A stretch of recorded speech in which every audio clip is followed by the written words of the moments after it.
지난주 신문 기사에서 이런 기사를 읽은 적이 있습니다. 요즘 우리나라 자살 인구가 많이 늘어가고 있는데 특별히 50대 남성들의 이 자살률이 증가하고 있다고 하는 것입니다. 50대 여성에 비해서 50대 남성이 3배가 더 높답니다. 이 자살률이 20년 전에 비해서 50대 남성의 자살 비율이 4배로 높아졌답니다. 2011년 50대 남성의 사망 원인 2등은 자살이 원인이라고 하는 것입니다. 어떤 암이라든지 질병, 사고 이런 것이 아니고 그 2위가 자살이라고 하는 것입니다. 그 이유 중에 하나가 뭐냐면 50대가 되면서 실직률이 높아집니다. 그래서 직장에서 은퇴하게 되면서 나는 더 이상 이제 이 세상에서 쓸모없는 사람이 되는 것은 아닌가라고 하는 이 두려움에 휩싸이게 되는 것입니다. 더 이상 가치 없는, 집에서도 더 이상 짐이 되는 이 가족들을 부양해야 하는 그런 책임을 감당하지 못하는 쓸모없는 사람이 되는 것은 아닌가라고 하는 그런 두려움에 이 무력감에 빠지게 되고 또 우울증에 빠지게 돼서 결국 자살에 이르게 된다고 하는 것입니다. 우리가 이 세상을 살면서 겪는 두려움이 참 많이 있을 수 있습니다. 여러 두려움이 있을 수 있는데 그 중에 하나가 내가 더 이상 이 세상에서 쓸모없는 그런 사람이 되지는 않을까라고 하는 그런 그 두려움입니다. 더 이상 사람들이 나를 더 이상 중요하게 여기지 않는 것은 아닐까, 나를 더 이상 나의 가치를 인정해 주지 않는 것은 아닐까라고 하는 이 두려움이 우리에게 있을 수 있다는 사실입니다. 이런 두려움이 사실 우리에게 있을 수 있습니다. 다른 사람들이 알아주지 않는 별 볼 일 없는 그런 사람이 되는 것은 아닐까라고 하는 두려움이 있지요. 그래서 우리는 직장의 상사에게 또 우리 가정의 가족들에게 교회 공동체의 구성원들에게 정말 우리는 우리 가정과 직장 그리고 교회에서 특별한 사람으로 인정받기를 원하고 있습니다.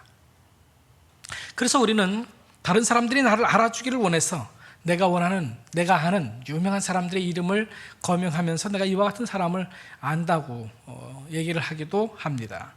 내가 어느 학교 출신인 줄 아느냐고 그런 또 이야기도 합니다. 더 나아가서 내가 지금 입고 있는 이 옷이 명품 옷이라고, 내가 지금 들고 다니는 가방이 명품 가방이라고 이렇게 이야기하기도 한다고 하는 것입니다. 명품 의류나 명품 가방을 판매하는 회사는 당신이 이 명품 옷을 입기만 하면, 당신이 이 명품 가방을 들고 다니기만 하면 다른 사람들이 당신의 가치를 높여줄 것입니다. 다른 사람들이 당신을 보는 눈이 달라질 것입니다. 라는 식으로 우리를 유혹합니다. 그리고 우리는 그 유혹에 넘어가서 쉽게 명품 옷을 사 입고 명품 가방을 사 입습니다. 우리는 돈을 잘 벌면 가치 있는 사람이 되고 그렇지 않으면 가치 없는 그런 사람이 되는 것은 아닌가라고 하는 두려움이 우리에게 있습니다. 내가 중요한 회사의 아주 주요 요직에 올라가면 내가 가치 있는 중요한 사람이 되는 것이고 그렇지 않으면 나는 중요한 사람이 되지 못하는 것은 아닌가라고 하는 그런 그 두려움이 우리에게 있다는 것입니다.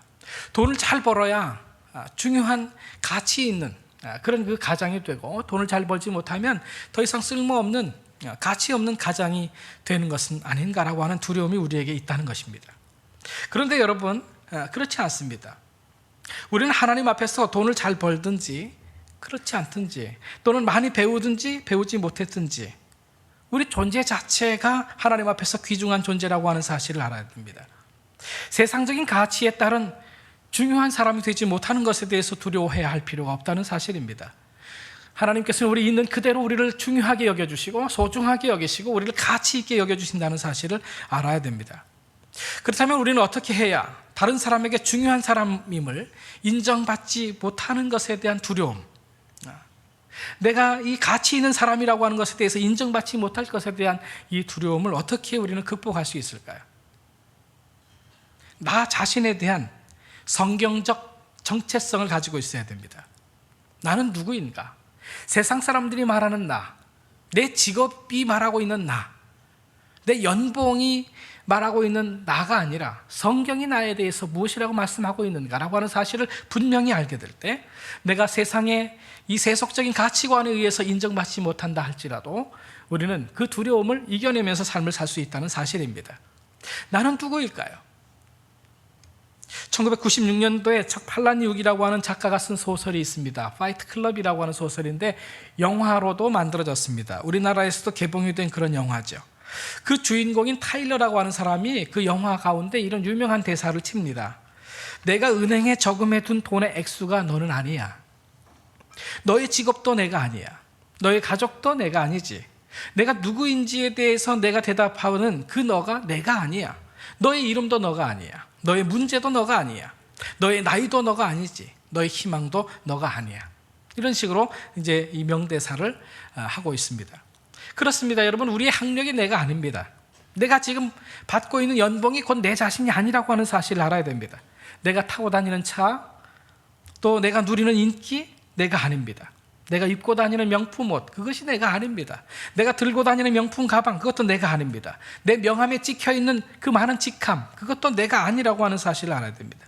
근데 세상 사람들은 우리의 이와 같은 경제적인 능력, 직업, 가문, 학력, 연봉, 내가 입고 있는 의류, 가방, 지위, 차, 이런 것들을 통해서 우리의 가치를 평가합니다. 그러나 우리는 세상의 다른 사람들이 말하는 나가 아닙니다. 성경이 나에 대해서 무엇이라고 말씀하고 있는가를 알 때 우리는 세상 다른 사람들의 평가에 의해서 위축되거나 또는 실망하거나 두려워하지 않을 수 있다는 사실을 알아야 됩니다. 세상의 가치는, 세상의 잣대는 세속적입니다. 물질적입니다. 그런 가치관에 의해서 나를 평가하는 것은 옳지 않습니다. 그것은 우리를 제대로 평가하는 것이 아닙니다. 성경은 우리에 대해서 무엇이라고 말씀하고 있는 것일까요? 그게 두 가지만 오늘 여러분에게 말씀드리고 싶은데, 첫 번째로 우리는 하나님의 작품이라고 하는 사실이에요. 에베소서 2장에는 이렇게 말씀합니다. 우리는 하나님의 작품입니다. 선한 일을 하게 하시려고 하나님께서 그리스도 예수 안에서 우리를 만드셨습니다. 우리는 하나님의 작품이기 때문에 그 자체가 귀하다는 얘기입니다. 그 자체가 가치가 있다는 얘기입니다. 중요하고 소중하다는 얘기입니다. 우리는 하나님의 작품이에요. 여러분, 제가 이렇게 서 있는데 이래봬도 제가 하나님의 작품이라니까요. 옆에 있는 분하고 한번 인사를 한번 해보실까요? 하나님의 놀라운 작품이시군요. 하나님의 놀라운 작품이시네요. 인사하는 폼이 뭔 하나님의 작품이 이래. 이런 폼으로 지금 인사를 하고 계시네요.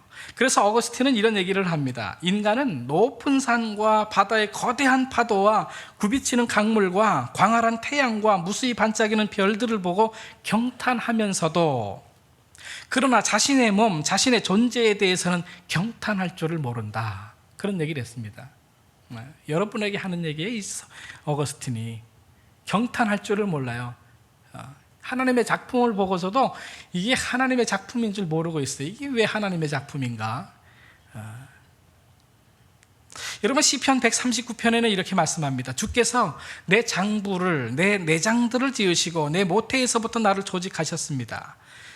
내가 주께 감사하오면 나를 지으심이 신묘막측하심이라. 이렇게 말씀하고 있습니다. 신묘막측한 하나님의 작품이라고 하는 것입니다. 우리가 신묘막측하다, 경이스럽게 우리를 만드셨다, 그 말입니다. 폴 블랜드라고 하는 크리스찬 의사가 있습니다. 필립 얀시라고 하는 그 저자와 더불어서 같이 책을 썼는데, 그 경이롭게 우리는 만들어졌다라고 하는 책이 있습니다. 우리말로도 번역이 되어 있는데, 거기서 폴 블랜드는 이렇게 얘기합니다. 우리가 놀랄 것이 참 많이 있는데 그 중에 우리의 탄생부터 우리는 놀라야 된다, 그런 얘기를 합니다. 우리 인간의 탄생, 이것은 기적 중에 기적이라는 것입니다. 신비 중에 신비가 아닐 수 없다. 생각해보라. 정자와 난자의 만남, 단 하나의 수정란 세포에서 10조 개에 이르는 세포가 생성이 되고 드디어 거기에서부터 한 생명이 탄생한다, 한 아기가 탄생한다. 이 신비를 어떻게 말할 수가 있는가? 이 감격을 어떻게 말할 수가 있는가? 내가 할 수만 있다면 이 하늘의 광활한 공간에다가 나는 감탄부호로 이 하늘의 공간을 다 채워도 나라고 하는 이 인간의 탄생의 신비를 나는 말할 수가 없을 것이다 라고 이야기를 했습니다. 여러분, 우리는 그러니까 하나님의 작품이라고 하는 것입니다. 내가 어떤 좋은 명품 옷을 입어야 작품처럼 보이는 게 아닙니다. 우리 생명 자체가 하나님의 놀라운 작품이라고 하는 사실을 알아야 돼요.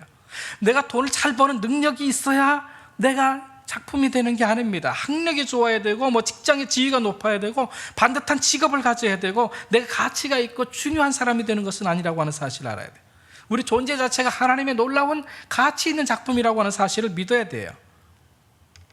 오늘 본문의 말씀을 보게 되면, 그래서 우리 하나님께서는 우리를 이 머리털 하나까지 다 세신다, 그렇게 말씀하고 있습니다. 29절부터 31절에 그렇게 말씀하고 있죠. 참새 2마리가 한 아사리온에 팔리지 않느냐? 그러나 너희 아버지께서 허락하지 아니하시면 그 하나도 땅에 떨어지지 아니하리라. 너희에게는 머리털까지 다 세신 바 되었나니 두려워하지 말라. 너희는 많은 참새보다 귀하니라. 우리가 두려워하지 않을 그 근거는 무엇입니까? 하나님께서 우리를 작품으로 만드셔서 우리를 너무나도 중요하게 여기시고 소중하게 여기셔서 우리의 머리털을 다 세시는 그 정도란, 그만큼 우리를 귀하게 여기신다는 사실이에요. 우리는 그래서 우리를 소중히 여겨야 됩니다. 세상의 다른 사람들이 우리의 가치를 알지 못해서 함부로 우리를 건드리지 못하도록, 함부로 우리를 무시하지 못하도록 그 세상 사람들의 그 가치에 의한 평가, 무시, 멸시, 그것을 거절해야 돼요. 우리는 주님께서 작품으로 만들어서 우리에게 선물로 주신 것입니다. 우리의 이 생명을, 우리의 몸과 마음과 영혼을. 고린도전서 6장의 말씀을 보게 되면 이렇게 말씀합니다. 너희 몸은 너희가 하나님께로부터 받은 바, 우리 몸은 하나님으로부터 받았어요. 내 것이 아닙니다. 하나님으로부터 부여받은 것입니다. 받은 바 너희 가운데 계신 성령의 전인 줄을 알지 못하느냐? 너희는 너희 자신의 것이 아니라 값으로 산 것이 되었으니, 주님의 그 핏값을 지불하고 십자가의 생명의 값을 지불하고 하나님께서 우리를 사셨다는 것입니다. 우리는 하나님으로부터 부여받은 작품이라고 하는 것입니다. 선물입니다. 그래서 자신을 함부로 해서는 안 됩니다. 머리카락 하나라도 함부로 해서는 안 됩니다. 하나님께서 우리의 머리털까지 다 세고 계세요. 하나하나를 소중히 여기시기 때문에, 중요하게 여기시기 때문에. 그래서 우리의 몸, 우리의 마음, 우리의 영혼, 머리털 하나까지라도 함부로 해서는 안 돼요. 자살, 말도 안 되는 얘기입니다. 하나님께서 작품으로 만들어서 우리에게 선물로 주셨는데 우리의 몸을 그렇게 훼손한다고요? 그건 말도 안 되는 얘기예요. 그건 우리에게 선물로 주신 그 하나님을 무시하는 행위입니다. 여러분, 어떤 사람이 나에게 어떤 선물을 주셨는데 내가 그 선물을 함부로 취급한다, 그냥 던져버린다, 그건 나에게 그 선물을 준 사람을 무시하는 것이죠. 멸시하는 것입니다. 하나님께서 이 작품으로 우리의 몸과 우리의 마음과 우리의 영혼을 조직해서 만들어서 우리에게 생명을 선물로 주셨는데 그것을 함부로 한다, 그러면 안 됩니다. 머리털 하나라도 우리는 소중히 여겨야 돼요. 그래서 우리 선조들은 이 효경에 처음에 나오는 구절을 잘 알고 있었고 그것을 굉장히 귀하게 여겼죠. 이런 구절이죠. 신체 발부는 수지 부모니 불감 해상이 효지 시하라. 몸의 모든 것, 심지어 머리털과 피부까지도 부모님에게서 받은 것이기 때문에 감히 훼손하거나 손상시키면 안 된다는 것이죠. 이것을 잘 보존하는 것이 효의 첫걸음입니다. 이 효경에 나오는 얘기입니다. 이런 믿음 때문에 우리 선조들은 머리카락을 함부로 자르지 않았어요. 상투를 틀고 그렇게 했죠. 개화기에 단발령이 내렸을 때 죽을지언정 머리카락을 자를 수 없다고 저항했던 사람들이 있었습니다. 부모님에게 이 대한 이 효를 지극하게 여긴 사람들은 자신의 몸을 이렇게 잘 간수하는 것을 굉장히 중요한 일로 여겼습니다. 그런데 여러분, 이 몸은 부모님에게서 온 것 같지만, 그것은 사실이지만 부모님이 만들어주신 것은 아닙니다. 부모님도 조부모님에게서 받은 것이죠. 조부모님은 증조부모님에게서 받은 것입니다. 내 부모의 부모로, 그 부모의 부모로 그렇게 끝없이 거슬러 올라가면 내 몸을 만들어주신 분을 만날 수가 있는데, 무신론적 과학자들은 그렇게 거슬러 올라가게 되면 태초에 있었던 큰 폭발, 빅뱅을 만난다고 말합니다만은, 그러나 다른 과학자들은 이 태초의 큰 폭발에서 더 거슬러 올라가야 된다고 주장합니다. 그렇게 되면 모든 것을 시작하신 창조주 하나님에게까지 닿아야만 내가 어디에서부터 온 존재인가를 알 수 있다고 하는 것이죠. 그래서 이 효경의 첫 구절은 이렇게 바꾸어야 합니다. 신체 발부는 수지 천준이 불감회상이 신지시하라, 이렇게 바꿔야 된다는 것입니다. 몸의 모든 것, 심지어 머리털과 피부까지도 하나님께로부터 받은 것이니 감히 훼손하거나 손상시키지 않는 것이 믿음의 첫걸음이다. 우리의 육신도, 우리의 정신도, 우리의 영혼도 모두 하나님께서 지어서 만들어 주신 것입니다. 그렇기 때문에 그 어느 것도 손상되지 않도록 잘 관리해야 됩니다. 머리카락 하나라도 세신다고 그랬어요. 머리카락 하나라도 귀하게 여겨야 됩니다. 그런데 우리 몸을 훼손시켜요. 술로, 담배로. 말이 안 되는 것이죠. 자살한다고요? 말이 안 되는 것입니다. 작품을 만들어서 우리에게 선물로 주신 그 하나님을 멸시하는 행위입니다. 우리의 몸을 잘 관리해야 돼요. 잘 보존해야 됩니다. 귀하게 여겨야 되는 것입니다. 더 나아가서 우리의 마음도 잘 보존하고 관리해야 돼요. 세상의 가치로 다른 사람들은 우리의 마음을 자꾸 훼손시키려고 합니다. 너는 돈도 그렇게 많이 못 버는데 너는 형편없어. 너는 이제 앞으로 쓸모가 없어. 가치가 없어. 너는 더 이상 중요하지 않아. 다른 사람들이 세상의 잣대로 우리의 마음을 그렇게 상처 주려고 할 때 여러분 그것을 거절하십시오. 무슨 얘기야? 나는 하나님께서 작품으로 내 몸을 만들어준 그런 귀한 존재야. 나는 정말 소중해. 나는 중요해. 나는 가치 있는 존재야. 세상에 다른 사람들의 말을 우리는 거절해야 되는 것입니다. 여러분 돈 10,000원짜리 50,000원짜리 지폐가 있다고 생각해 보십시다. 그 지폐를 꾸깃꾸깃 한다고 할지라도 그 돈의 가치가 줄어드는 것입니까? 10,000원짜리가 1,000원짜리 됩니까? 그렇지 않습니다. 때가 묻고 조금 구겨진다 할지라도 그래도 그 가치는 그 가치 10,000원짜리 가치 그대로 있는 것입니다. 하나님의 작품으로서의 우리의 가치는 때로 구겨질 수가 있어요. 인생을 살다 보면 사업도 안 되고 내 뜻대로 잘 안 돼서 때가 묻을 수도 있습니다. 때로는 죄를 지을 수도 있는 것이죠. 그러나 그렇다고 해서 하나님의 작품으로서의 가치가 훼손되는 것은 아니에요. 그 가치는 그대로 가는 것입니다. 그래서 다른 사람들이 혹시 내 가치를 알아주지 않는다 해도 하나님께서는 우리의 머리털까지 다 세신받을 정도로 우리를 알아주신다는 사실이에요. 우리는 하나님의 작품이기 때문에 그렇습니다. 여러분 누가 자신의 머리카락의 숫자를 셉니까? 우리가 세는 것은 무엇입니까? 우리가 세는 것은 주로 돈을 셉니다. 은행의 돈, 자동차 탱크에 있는 휘발유, 몸무게. 누가 자신의 몸에 난 털을 셉니까? 아무리 머리카락이 빠져서 고민이 되는 분도 자신의 머리카락을 매일 세는 분은 없을 것입니다. 머리를 잘 다듬고 또 빗고 염색은 하지만 머리카락을 세지는 않습니다. 근데 하나님께서는 우리의 머리카락을 다 세신다는 것입니다. 그만큼 우리를 중요하게 여기시고 소중하게 여기신다는 사실이죠. 우주의 주님이시지만 하나님께 우리들은 너무나도 소중해서 하나님께서는 우리의 머리카락 하나하나로 다 세고 계시고 알고 계신다는 사실이에요. 참새도 마찬가지죠. 예수님 당시에 이 참새를 한 아사리온 2마리를 살 수가 있었습니다. 이 아사리온은 가장 낮은 단위의 동전이었습니다. 한 아사리온으로 참새 2마리를 살 수가 있었는데 근데 2아사리온을 내면 5마리를 줬어요. 한 마리는 덤입니다. 누가복음 12장 6절의 말씀을 보게 되면 이렇게 말씀합니다. 참새 5이 아사리온 2에 팔리는 것이 아니냐. 네, 한 아사리온은 2마리 참새를 팔았습니다. 근데 2아사리온을 주면 5마리를 줬어요. 한 마리는 덤이라 그 말이죠. 그만큼 참새가 가치가 없는 그런 새라고 하는 사실입니다. 그런데 누가복음 12장이 뭐라고 말합니까? 그러나 하나님 앞에는 그 하나라도 잊어버리시는 바 되지 아니하시는도다. 하나님은 그 참새 2아사리온에 5마리 참새를 살 수가 있는 가치가 없는 그 참새도 기억하고 계신다는 사실이. 근데 하물며 너희들일까 보냐 이 말이에요. 지금 사랑하는 성도 여러분, 혹시 우리 중에 나는 이 5번째 참새같이 덤 같은 그런 가치가 없는 존재는 아닌가? 여러분 그런 두려움 가운데 삶을 사시는 분이 없으십니까? 성경은 우리에게 말씀해 줍니다. 세상에 다른 사람들은 우리를 알아주지 않아도 우리는 하나님의 작품이기 때문에 하나님께서 만드신 하나님의 작품이기 때문에 우리를 귀하게 여기신다고 말씀하고 있는 것입니다. 하나님께서는 우리의 아픔을 아시죠. 우리의 이 당하는 고통을 아십니다. 실패를 아십니다. 우리의 감정과 소망을 다 아십니다. 머리털까지 다 세시는 분이에요. 우리들을 아십니다. 그래서 우리를 소중한 존재로 하나님은 인정하시는 것이 얼마나 중요하면 머리털까지 새겼어요. 하나님께서 우리를 알고 계신다는 사실을 기억하십시다. 오늘 본문 31절 말씀, 두려워하지 말라 너희는 많은 참새보다 귀하니라. 2아사리온을 내면 5마리 참새를 주는데 그것보다 이 참새들보다 더 귀한 존재가 아니냐. 그 참새도 하나님이 기억하고 있는데 잊어버리지 않는데 얼마나 우리를 귀하게 여기시는가 말씀하고 있는 것입니다.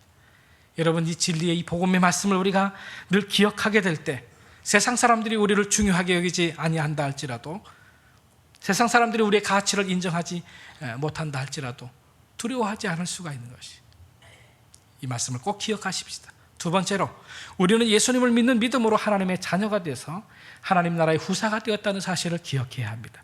하나님 나라의 상속자가 된 것입니다. 로마서 8장의 말씀을 보게 되면 여러분은 다시 두려움에 이르게 하는 종의 영을 받지 않고 양자의 영을 받았습니다. 우리는 두려움의 영을 받지 않았어요. 양자의 영을 받았어요. 예수 그리스도를 통해서 우리는 하나님의 자녀가 됐다는 사실, 더 나아가서 하나님의 상속자가 됐어요. 17절의 말씀을 보게 되면 우리가 자녀이면 또한 상속자입니다. 우리가 그리스도와 함께 영광을 받기 위해 그분과 더불어 고난을 받으면 우리는 하나님의 상속자여 그리스도와 함께 상속자가 됩니다 라고 말씀합니다. 우리는 예수 그리스도를 믿는 믿음으로 말미암아 하나님의 자녀가 되고 하나님 나라의 상속자가 됐다, 그 말입니다. 그런 거로 이 세상 살면서 때로는 사업이 잘 안 되고 또 실직을 당해서 돈 몇 푼 못 벌지 모르겠어요. 뭐 명품 가방, 명품 옷 못 입고 다닐지 모르겠습니다만은 그런 것에 연연하지 마세요. 우리는 하나님 나라를 이어받을 존재라고 하는 사실을 알아야 돼요. 그런데 뭐 그 세상 것에 그렇게 우리가 그것 없다고 걱정하고 근심하고 두려워하고 위축되고 그럽니까? 우리가 하나님의 아들 예수 그리스도를 믿는 믿음으로 말미암아 하나님의 자녀가 되고 그분의 유산을 상속받았다는 사실. 어떤 돈 많은 부자가 있었습니다. 하나밖에 없는 외아들이 아직도 젖먹이일 때 부인이 세상을 떠났습니다. 그래서 유모를 구해가지고 어린 아들을 어머니 대신 키우게 했는데 불행하게도 그 아이도 나이 10살 되던 해에 죽고 말았어요. 세월이 흘러서 그 아버지 역시 세상을 떠나게 됩니다. 그래서 뭐 식구들이 다 죽었기 때문에 자신이 남겨놓은 이 막대한 재산을 이 부자가 공개 경매를 해서 처분하도록 유언을 했습니다. 근데 그 부자가 경매를 시작할 때 반드시 자기 아들의 사진부터 먼저 경매하도록 유언장에 적어 놓았습니다. 경매하는 날이 됐습니다. 수많은 사람들이 몰려들었습니다. 그날 부자의 어린 아들을 길러준 유모도 나왔습니다. 그녀는 무엇을 사기 위해서 나온 것이 아니라 세상을 떠난 주인과 특히 자기가 맡아서 키웠던 그 주인의 아들이 그리워서 그 경매장에 나온 것입니다. 사람들은 저마다 여러 가지 귀금속과 그리고 가구 등을 비롯해서 값어치 나가는 그 재산에만 눈독을 들이고 있었습니다. 그 경매인은 이렇게 얘기합니다. 세상을 떠난 이 주인이 다른 재산에 대한 경매를 시작하기 전에 반드시 자신의 외아들 사진 액자부터 먼저 경매할 것을 유언해 놓으셨습니다. 그래서 이 사진부터 먼저 경매합니다. 20불부터 시작하겠습니다. 이 20불에 이 사진을 사기를 원하는 분은 손을 들어주세요. 아무도 손을 들질 않아요. 침묵이 흐릅니다. 어떤 남자 한 사람이 소리칩니다. 그따위 쓰레기 같은 사진은 빨리 치우고 오리엔탈 양탄자나 이 귀한 그 귀중품들을 빨리 경매합시다. 소리 지릅니다. 경매인이 얘기합니다. 아닙니다. 그렇게 할 수 없습니다. 유언장에는 분명히 주인 아들의 사진부터 먼저 경매한 다음에 다른 재산을 처분하라고 유언장에 써 있습니다. 그러니까 이 사진 사실 분 손 드세요. 그러니까 그 말을 듣고 하녀가 자기 손을 듭니다. 저에게 $20가 있습니다. 제가 이 사진을 $20에 사겠습니다. 그 이상의 값을 부르는 사람이 없었습니다. 결국 이 사진은 하녀의 차지가 됐습니다. 자신의 손으로 길렀던 주인 아들의 사진을 자기가 간직하게 된 것입니다. 그래서 이 하녀는 뛸 듯이 기뻤어요. 왜냐하면 그동안에 정이 있었기 때문에, 기른 정이 있어서 사진이라도 내가 가질 수 있었다니 참 좋았습니다. 근데 그 하녀가 주인 아들의 사진을 $20를 주고 사자마자 경매인은 이런 또 그 주인의 유언 내용을 크게 외칩니다. 나는 나의 모든 재산을 내 아들을 정말로 사랑해서 아들의 사진을 간직하는 사람들에게 주도록 한다 라고 하는 유언장을 읽어준 것입니다. 이 하녀는 주인 아들을 끔찍하게 사랑하는 그 마음 하나 때문에 막대한 유산을 상속받게 된 것이죠. 여러분, 그것입니다. 우리가 독생자 예수 그리스도, 하나님께서 이 세상을 보내주신 그 독생자 예수 그리스도를 사랑하는 그런 마음, 그 예수 그리스도를 믿는 믿음 하나 때문에 하나님 나라의 막대한 유산을 상속받은 그런 존재가 됐다는 사실을 알아야 돼요. 영원한 그 유산, 영원한 생명을 우리가 상속받게 된 것입니다. 그런데 우리가 이 세상 살면서 조금 건강하지 못하다고 해서 그게 뭐 대수입니까? 우리는 영원히 살 사람들인데, 이 세상 살면서 조금 가난하게 산다고 해서 그게 뭐 대수입니까? 우리는 저 천국에서 영원한 유산을 이어받을 사람들인데, 돈 조금 없다고 기죽을 필요 없습니다. 이 세상에서 내세울 만한 신분이 없다고 위축될 필요가 없어요. 우리는 하나님 나라의 왕자들인데, 우리는 하나님 나라의 자녀요, 하나님 나라의 엄청난 유산을 상속받을 자들인데요. 세상의 물질적인 부족, 세상의 낮은 지위 때문에 인정받지 못하는 것에 대한 두려움. 여러분, 우리가 이 신앙만 분명하다면, 이 정체성만 분명하다면 그 두려움을 이겨낼 수가 있는 것입니다. 여러분은 하나님의 자녀요, 하나님 나라를 유업으로 이어받을 상속자들이라는 사실입니다. 베드로서 2장 9절의 말씀을 보게 되면 너희는 택하신 족속이다, 왕같은 제사장들이다, 거룩한 나라다, 그의 소유된 백성들이다. 우리에게 그렇게 말씀하고 있습니다. 이 말씀을 기억해야 됩니다. 이 말씀을 잊지 않는 한 우리는 이 세상의 가치로부터 인정받지 못하는 것 때문에 두려워하는 그 두려움을 이겨낼 수가 있다는 사실입니다. 말씀을 마치려고 합니다. 여러분들은 여러분 자신들이 중요하지 않다고 생각되시나요? 다섯 번째 참새와 같이 덤 같은 존재라고 생각이 되십니까? 내가 점점 더 중요하지 않은 사람이 되면 어떻게 되는가? 점점 더 가치 있는 사람이 되지 못하면 어떻게 될 것인가? 라고 하는 두려움이 있으십니까? 여러분, 그런 두려움을 벗어버렸어요. 왜냐하면 이미 우리는 중요한 사람들이기 때문에 그래요. 엄청난 가치가 있는 그런 존재들이기 때문에 그렇습니다. 하나님의 자녀이기 때문에 그래요. 하나님의 작품이기 때문에 그렇습니다. 아주 오래전에 있었던 실화입니다. 미국 사람 하나가 프랑스에 여행을 하면서 시골의 한 마켓에서 아주 고전적인 목걸이 하나를 봤습니다. 그 목걸이가 참 특이하게 생겼다 생각해서 그 목걸이를 샀습니다. 그 목걸이를 사가지고 아주 싼 값에 사가지고 미국으로 돌아오는데 세관이 걸렸어요. 세관을 통과할 때 세관원이 의외의 세금을 부과합니다. 이건 비싼 물건이기 때문에 비싼 세금을 내야 됩니다. 그런 거예요. 아니, 싸게 샀는데 무슨 얘기냐고. 이건 비싼 물건이라 세금을 많이 내야 된다고. 어쩔 수 없이 세금을 많이 내고 나왔습니다. 그리고 나서 이제 보석상에 가서 보석 감정사에게 그 목걸이를 감정시켰습니다. 감정사가 확대경을 가지고 이 목걸이를 이렇게 조사하는데 보니까 이 감정사가 놀랍니다. 손님의 이 목걸이가 보통 목걸이가 아니네요.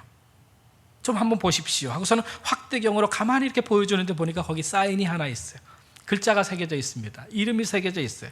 조세핀에게 보나파르트 나폴레옹, 이렇게 사인이 있는 것이. 한때 세계를 지배했던 이 나폴레옹의 사인이 거기 있어서 그 목걸이가 굉장히 값나가는 그 목걸이일 수 있었다는 사실이에요. 그런데 여러분과 제 안에는 하나님의 사인이 있다는 사실을 아십니까? 하나님께서 우리를 창조하실 때 하나님의 형상대로 우리를 지으셨다라고 말씀하고 있어요. 그러니까 하나님의 사인이 우리 속에 담겨져 있는 것입니다. 그래서 나라고 하는 존재는 엄청난 가치가 있는 존재예요. 우리가 숨만 쉬어도 우리는 굉장히 중요하고 귀중한 존재라고 하는 사실을 알아야 됩니다. 하나님의 작품이에요. 우리가 가끔 그림을 전시합니다만 그 그림에 유명한 화가의 사인이 있다고 한다면 유명한 작품이죠. 비싼 작품입니다. 하나님의 사인이 있는, 하나님의 형상대로 지음받은 하나님의 작품이라는 사실.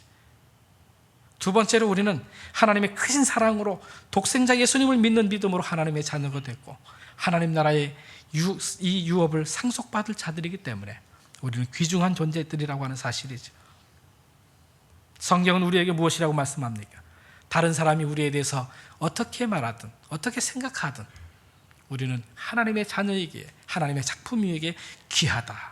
그래서 하나님께서는 우리의 머리털 하나하나까지도 다 세고 계신다고 말씀하고 있습니다. 우리는 우리 자신을 귀중하게 여겨야 됩니다. 중요하게 여겨야 됩니다. 그리고 우리는 또 우리 주변에 있는 다른 사람들을 그렇게 여겨야 돼요. 그 사람들도 하나님의 작품이에요. 하나님의 자녀라고 하는 사실을 알아야 됩니다. 그들에 대해서 함부로 대해서는 안 됩니다. 그들의 지위를 보고 그들의 연봉만을 보고 그들에 대해서 함부로 평가해서는 안 됩니다. 존재 자체가 귀중하다는 사실을 알아야 합니다.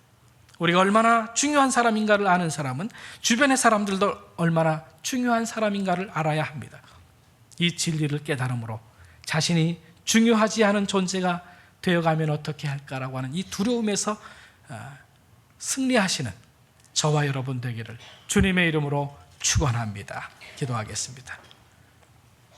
우리를 창조하실 때 하나님의 형상대로 창조하신 하나님, 우리가 세상 사는 동안 때로는 실직을 하기도 하고 사업이 잘 안 되어서 그래서 가정에서도 가족들과 자녀들을 부양할 능력을 상실하게 될 때 나는 이제 더 이상 이 세상에서 쓸모없는, 가치가 없는, 중요하지 않은 그런 존재가 되는 것은 아닌가라고 하는 두려움에 주님 휩싸일 때가 있습니다. 그러나 오늘 성경 말씀을 통해서 우리가 얼마나 귀중한 존재임을 알려주시니 참으로 감사함을 드립니다.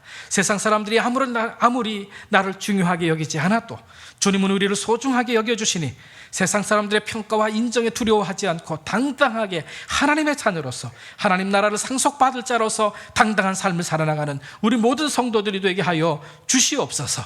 예수 그리스도의 이름으로 기도하옵나이다. 아멘.